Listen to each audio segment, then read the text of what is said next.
పథకంలో 7,625 కోట్ల రూపాయలు 3 నెలల్లోనే 72 లక్షల రైతుల ఖాతాలో వేసి ఎగ్గొట్టి పారిపోయిన ఆయన కాదు. ఇప్పుడు బాధ్యత తీసుకున్న మీ సోదరుడు మీ రైతు భరోసా పథకాన్ని అమలు చేస్తా అని ముఖ్యమంత్రిగా అధికారం చేపట్టిన 3 నెలల్లోనే రైతు భరోసా పథకం రైతు ఖాతాలో వేసిన.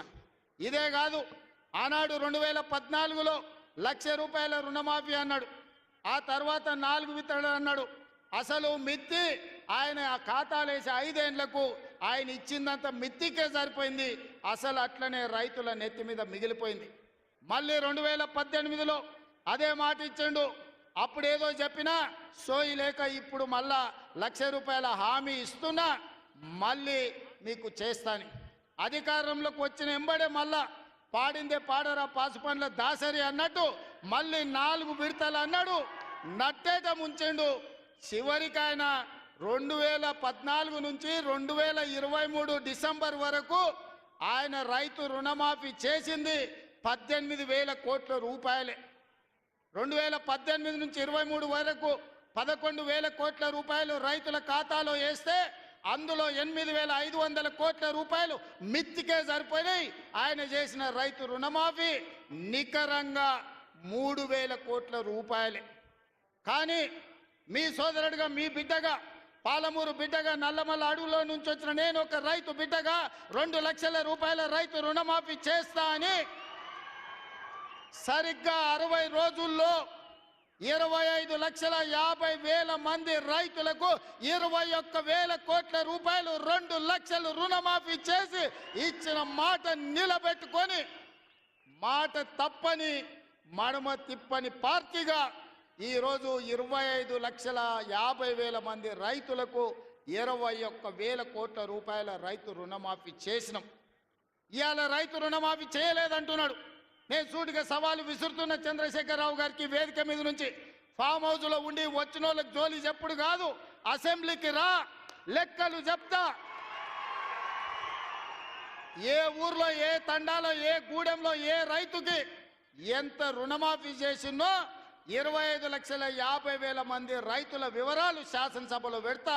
21,000 కోట్ల రూపాయలు ఎవరి ఖాతాలో వేసినో నేను లెక్క చెప్తా. నీకు చిత్తశుద్ధి, నీకు నిజాయితీ ఉంటే రా, వచ్చే అసెంబ్లీలో నువ్వు మాట్లాడు, అడుగు. అదేవిధంగా ఆనాడు నువ్వు 5,000 రూపాయలు సంవత్సరానికి రైతు బంధు కింద 10,000 ఇస్తే నేను ఎన్నికల్లో 15,000 ఇస్తా అని చెప్పిన. కానీ ఏ రోజు కూడా చంద్రశేఖరరావు గారు మనం అప్పుల్లో లేవు, మనం ధనిక రాష్ట్రం, మన దగ్గర సంచుల కొద్దీ గుమ్మీల కొద్దీ రూపాయలు ఉన్నాయని అబద్ధాలు చెప్పిండు. వచ్చి చూస్తే గుమ్మీలు ఖాళీలు ఉన్నాయి. గుమ్మి కింద పందికొక్కులాగా కేసీఆర్ కుటుంబం మొత్తం తిని కూసున్నది.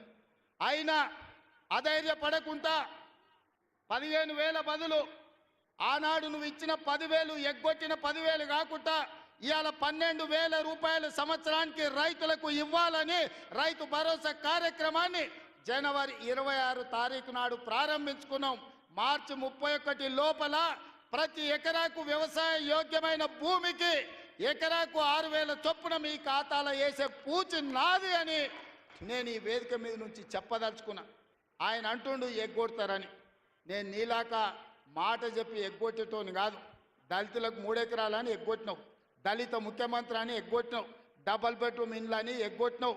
ఇట్లా చెప్పుకుంటూ వెళ్తే 100 మాటలు ఇచ్చి ఎగ్గొట్టిన చరిత్ర నీది, పంగనామాలు పెట్టిన చరిత్ర నీది. చంద్రశేఖరరావు 10 ఏళ్ళు పరిపాలన చేసి ప్రజల దగ్గరకు పోతే డిసెంబర్లో అధికారం కోల్పోయినావు, జూన్లో డిపాజిట్లు కోల్పోయినావు పార్లమెంట్లో.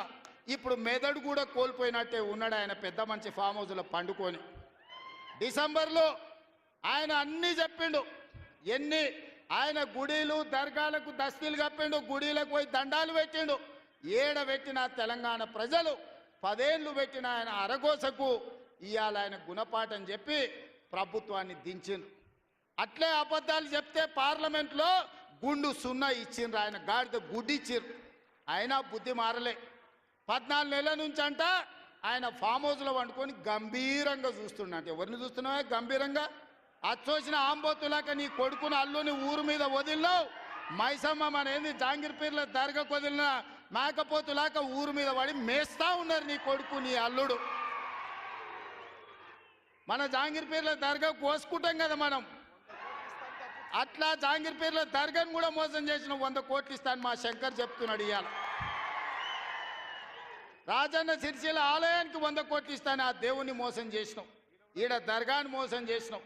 పాలమూరులో ప్రాజెక్టులు కడతా అని, పాలమూరు రంగారెడ్డి ఎత్తిపోతలు పూర్తి చేస్తా అని కల్వకుర్తి, భీమా, నెట్టంపాడు, కోయిల్ సాగరు, జూరాల, ఆర్జీఎస్, తుమ్మిళ్ళ ప్రాజెక్టులను కడతా అని చెప్పి పాలమూరుకు మాట ఇచ్చి పాలమూరుని ఎండబెట్టి